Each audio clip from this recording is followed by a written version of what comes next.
What is the biggest gift you can give to your child?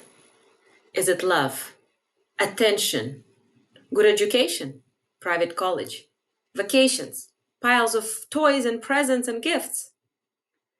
The biggest gift you can give to your child is your ability to manage your emotions, your ability to stay calm. In this video, I will talk about how parents damage their relationship with children by yelling, by getting angry, by losing their temper. I will teach you how to manage your emotions. And at the end of the video, I'll share a reason that prevents parents from succeeding in managing their emotions. Let's dive in.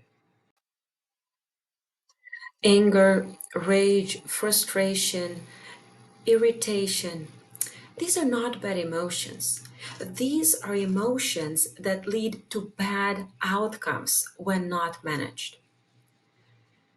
Being a parent is not about what our children do, but it's about how we respond to what they do. Think about it. Meltdowns, fighting with siblings, not listening what you're asking them to do, refusing to do homework.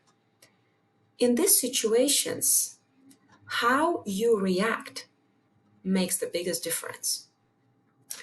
First and foremost, being a parent is about building a relationship with your child. Parents ask, how do I control my child? How do I make my children obey me? Parenting is not controlling your children. Parenting is not making your children obey you. Parenting is building an honest, kind, respectful relationship with your child. So let's talk about how can you damage the relationship when you're not able to manage your emotions. Number one, when you react in anger. When you react in anger, you model this behavior. Kids learn from you. When you react in anger, children get scared and they can't even comprehend the message that you're sharing.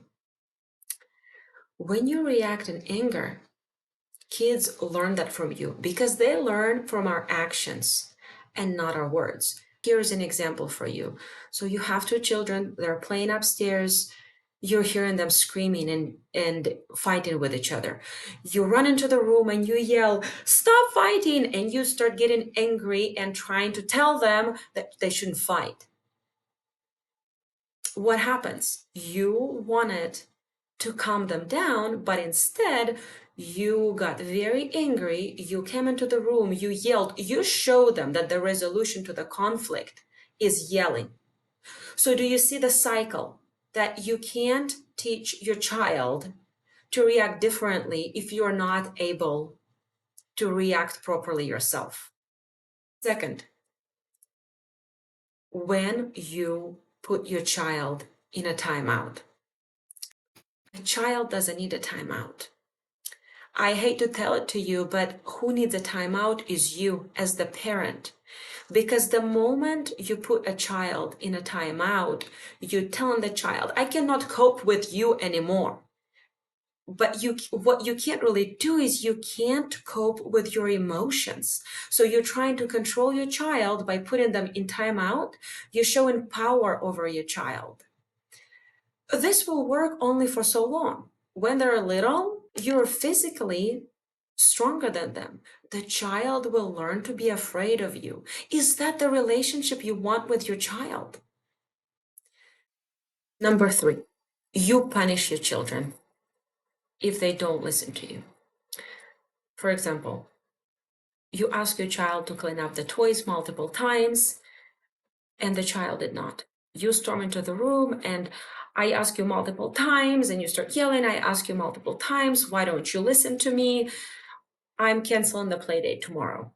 You are punished. What are you showing your child here is you are not able to cope with what you ask them to do.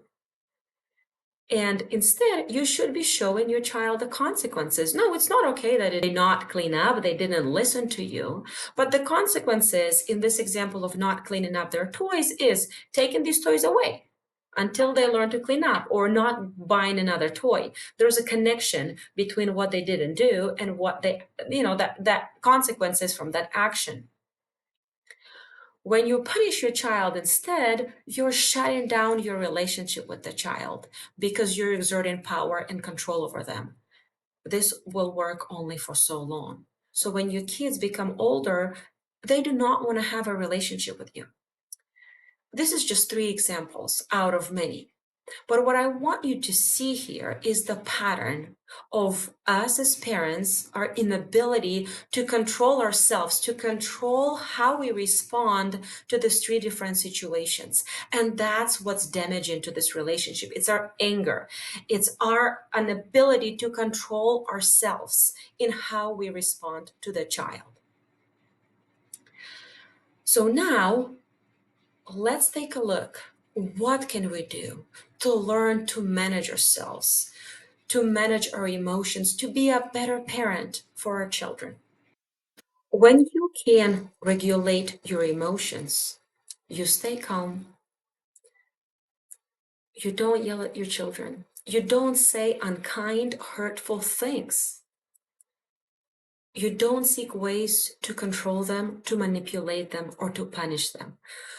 So it's the best gift that you can give to your child because it shows your love to your child, that you're working on yourself to be a better parent.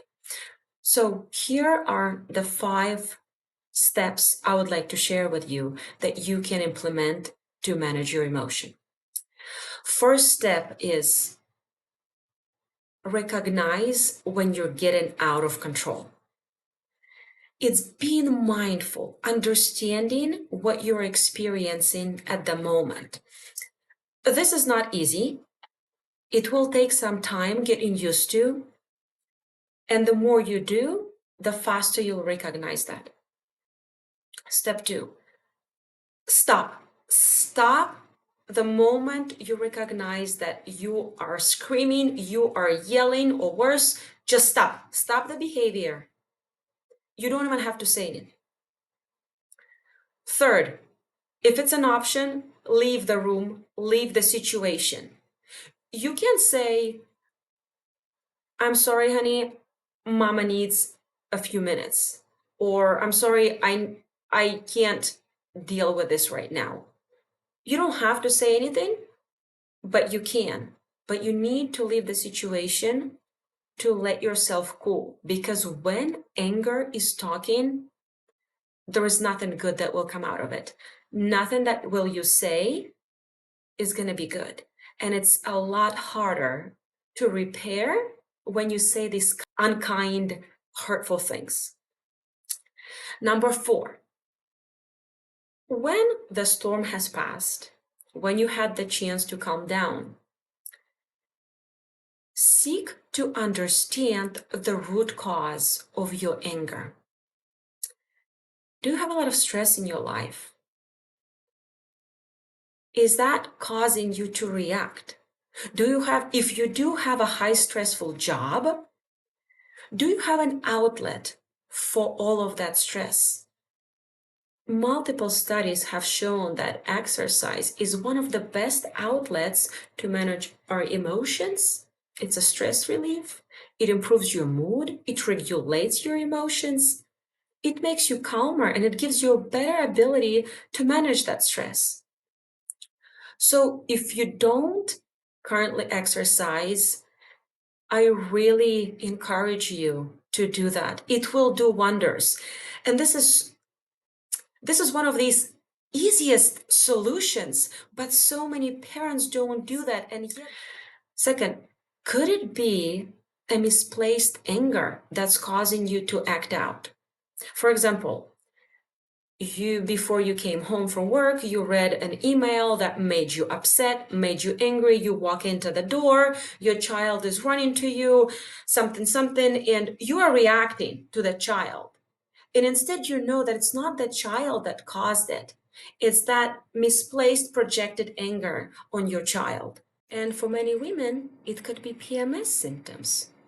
The shift in hormones about a week before our cycle can bring increased anger, irritability, and yelling.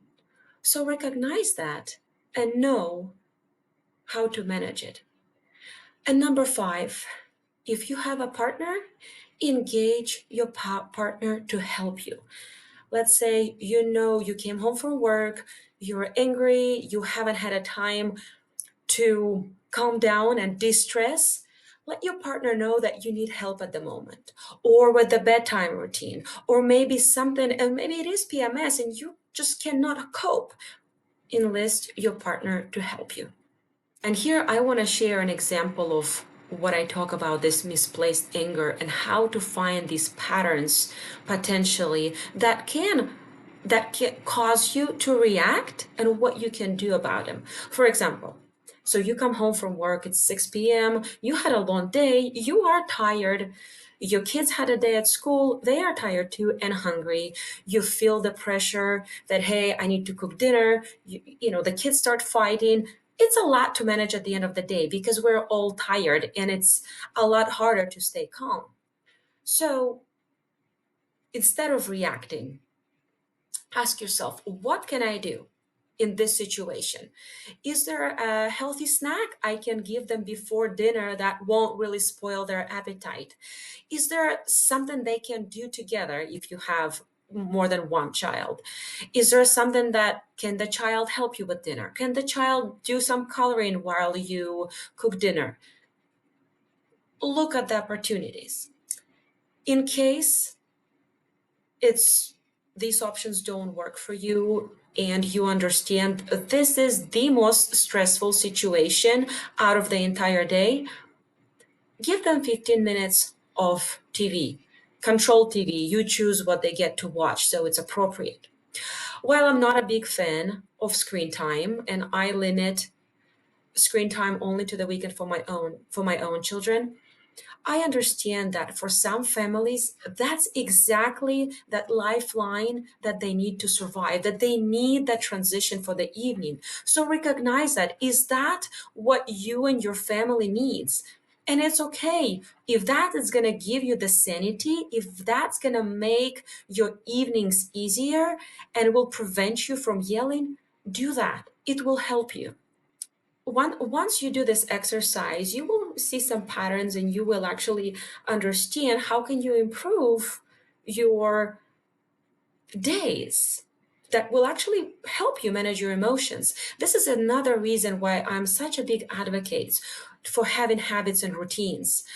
If you haven't watched the 2 videos that I have on habits and routines, please do. And lastly, if you whenever you scream, whenever you yell, or worse, always repair the damage. What does this mean? Acknowledge your mistake, talk to your child, apologize to your child. This will model the right behavior to the child because no one is perfect. It's very hard to control your emotions. So let's say on the day you yelled and screamed and you realized that was absolutely uncalled for, say, I'm sorry, honey. Mommy lost her temper and it's not the right thing to do. Tell the child that you are sorry for you caused and you didn't mean it. You will be amazed at how receptive and forgiving children are. And you will model the good behavior so that they can learn from you. If that happens, let's say they're fighting with their sibling, and if that happens to them, they will learn a proper way of managing their own emotions. Now, the last thing before you go, what is the biggest reason why parents don't succeed with managing their emotions? Parents give up. You give up too soon. You try one day, it works, the next day you're off the handle again, and the pattern repeats. And the parents say, I can't do it anymore. This is just how I am, and this is how it's going to be. It doesn't work. The thing with learning anything in life is practice. Practice takes time, and we get better with practice. Yes, it's hard. Yes, it's hard, but it's going to be even harder if you give up. And my final thought for today is it's not the child, it's you. If you shift your focus, you will be able to transform yourself and transform your reactions. I hope you found this video helpful. Please share with a friend who might benefit from this video. Thank you for watching.